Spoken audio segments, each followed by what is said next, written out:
જૂનાગઢ માળિયાહાટીના પાણીદ્રા ગામે પાણીનો પોકાર મહિલાઓ પાણી માટે તડપતી જોવા મળી। છેલ્લા 2 વર્ષથી ગામ લોકો પાણી વિનાના મારે છે વલખા। જૂનાગઢ જિલ્લામાં માળિયાહાટીના તાલુકાના પાણીદ્રા ગામ આવેલું છે। કહેવત છે કે વર્ષો પહેલા અહીં પાણીના ધરા હોવાથી આ ગામનું નામ પાણીદ્રા કહેવાય, પરંતુ હાલ પાણીદ્રા ગામે જ પીવાના પાણી માટે ગામ લોકોને હાલાકી ભોગવવાનો વારો આવ્યો છે। સરકારની નલ સે જલ યોજનાનો બનાવી, પરંતુ આ નલ સે જલ યોજના માત્ર શોભાના ગાંઠિયા સમાન બની છે। હજુ તો ઉનાળાની શરૂઆત થતાની સાથે જ પાણીનો પોકાર ઉઠ્યો છે, જ્યારે હાલ ગામને પાણી થોડું ઘણું મળે તે પણ ખારું અને મોરું પાણી મળી રહ્યું છે। અને આ પાણી પીવામાં તો ચાલે એમ જ નથી, પરંતુ નાહવામાં પણ શરીરમાં ખંજવાળ આવે તેવું પાણી લોકોને મળી રહ્યું છે। જ્યારે હાલ તો ગામ લોકો વાડીઓમાંથી પાણી ભરીને પીવા મજબૂર બન્યા છે, પરંતુ વાડી વિસ્તારમાં પાણી ખૂટશે ત્યારે લોકોને પીવાના પાણી માટે શું કરવું, અનેક સવાલો ઊભા થયા છે। પાણી આપવાની વાતો કરતી આ સરકારના ખબર નહીં હોય કે ગ્રાઉન્ડ પર શું પાણી મળે છે કે માત્ર કાગળ ઉપર પાણી મળી રહે। હાલ તો ગામ લોકો દ્વારા પાણી માટે તાત્કાલિક વ્યવસ્થા કરવા જણાવ્યું છે। સરપંચ દ્વારા પણ અધિકારીઓને અવારનવાર જાણ કરી છતાં કોઈ કાર્યવાહી નહીં, પરંતુ આ બાબતે શું થાય છે તે જોવાનું રહ્યું છે। Story report by Pratap Sisodia, Maliyahatina. મારું ગામ પાણીદ્રા, સરપંચ શ્રી હરેશ મેરામણ ડાબી। પાણી બાબતની રજૂઆત ગામને દરેક બાઈઓ વાતો કરે જ છે। મેં સતત બધાને ફોન કરેલા છે કે ભાઈ પાણીનું શું થાય, બરોબર છે। 1 વર્ષથી ને આ રીતના હાલે છે, બરોબર છે। પાણીનો પ્રોબ્લેમ બહુ છે, બહુ। અત્યારે ગામમાં 100 જણામાંથી ને 70 જણા રોગી છે। આ પાણી ભોબરું પાણી છે, બહુ અતિ ભયંકર છે। તો અત્યારે અમારે પાણીની પાઇપલાઇનનું 6 મહિનાથી કામ ચાલુ છે, તો કંઈ કામગીરી હજી થઈ નથી।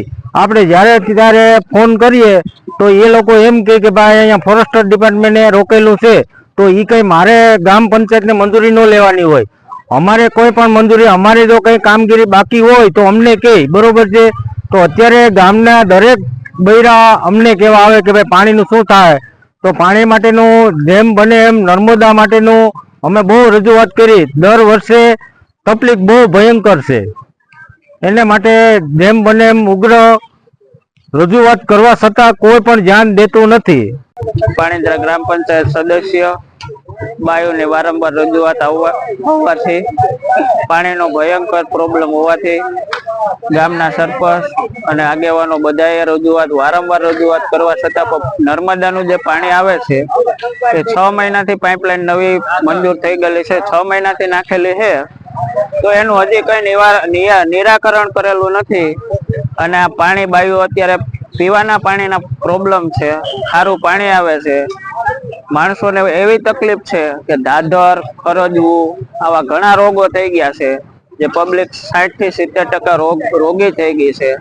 જેથી કરીને નર્મદાનું વહેલી તકે પાણી આવે એવી અમારી અપેક્ષા છે। બોલું કરવાનું છે, પણ કોઈ ધ્યાન દેતા નથી। પાણીની સુવિધા કરી દે એ અમારું મહત્વ છે। બાયુને શું કામ મૂકી દેવું? અત્યારે રસોઈ કરવી કે પાણી ભરવું? પાણી ભરતા ખારા પાણી છે, અત્યારે છોકરા દુખી છે, બધા હેરાન છે અત્યારે। તો આ પાણીનો પ્રોબ્લેમ બહુ સારો થવો જોઈએ એટલી અમારી વિનંતી છે। મોટા વડીલોને અમારી પ્રાર્થના છે। ખારા પાણી નવરાવા હોય, અટાણે મજૂરી ઉપર બધા જતા હોય। હવે મજૂરીથી કમાઈને છોકરાઓનું દવાખાનું કરવું કે પાણીનું કરવું કે શું કરવું? આમાં બોલો જરા તમે। પાણીનું ખાવું જોઈએ બધી રીતે। છોકરાઓને ધાધર થાય એને દવાખાને લઈ જવા કે છોકરાઓને આમાં બધાને ઘરનું કરવું કે બાયુને શેનું કરવું? પાણીનું કરવું, બોલો જરા તમે। તો ગામમાં પાણીની સુવિધા સરપંચ કહે છે 6 મહિના થયા ત્યાંથી પાણીનું ઓલું કર્યું, પણ પાઇપલાઇન ત્યાંથી શરૂઆત કરી, પણ ગામમાં પાણી આવ્યું નથી। અહીંયા બધા નાહીએ ધોઈએ છે તો ખંજવાળ આવે છે, શરીરમાં ધાધરું થઈ જાય છે, ઠામ વાસણ કટાઈ જાય છે, અમારા છોકરા કેવા હેરાન થાય છે। અમારે નાવા તો અમે વાડીમાં પાણી ભરવા જઈએ છીએ બધે, કોઈ ધ્યાન દેતા નથી। આમાં શું કરવું? અમારે અહીંયા પાણી ક્યાં લેવા જવું? અમારે બધે હવે રસોઈ કરવી કે અમારે પાણી ભરવા જવું અહીંયા વાડીઓમાં? આ બહેનોની જે બધી તકલીફ છે, બરોબર, આટલી હેરાન થઈ છે, તો એ બહેનોએ સરપંચને વારંવાર કીધેલું છે અને સરપંચે પણ ઉપર રજૂઆત કરેલી છે, પણ હજી આ કામ છે ને અટવાયેલું છે।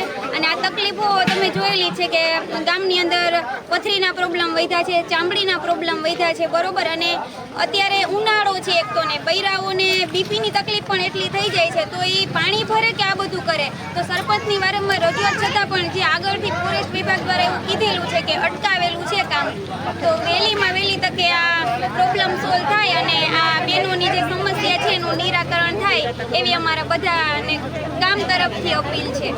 હાલો મુક્તાબેન ઝીણાભાઈ વાજા, ગામ પાણીદ્રા. અમારે પાણીનો બહુ તંગી છે ભાઈ. પંચાયતને કહીએ, મોટા મોટાને કહીએ, પણ પાણી હજી આવતું નથી. આ 2 વર્ષ એમને છે, હજી નામનું પાણી નથી. ને ખારું છે ને નથી નવાતું, નથી ધોવાતું કે નથી ઢોર પીતા, બરોબર. અમારા આખા ગામને તબલ છે, એકને નથી, આખા ગામમાં પાણી નથી. ખારા પાણી પીને તમે તાત્કાલ અમારે પાણી જોઈએ, 8 દિન અંદર પાણી આવી જવું જોઈએ. નકર ધમાલ છૂટશે રોડ ઉપર ગમે ત્યાં. બાયું નહીં આવે, ભાઈ હોય જાય એક કોઈને બાયું આવી છે હાઈવે રોડ ઉપર. જે થાય પછી જીને આવવું એ આવજો, બરોબર. આખા ગામને જરૂર છે, એકને નથી.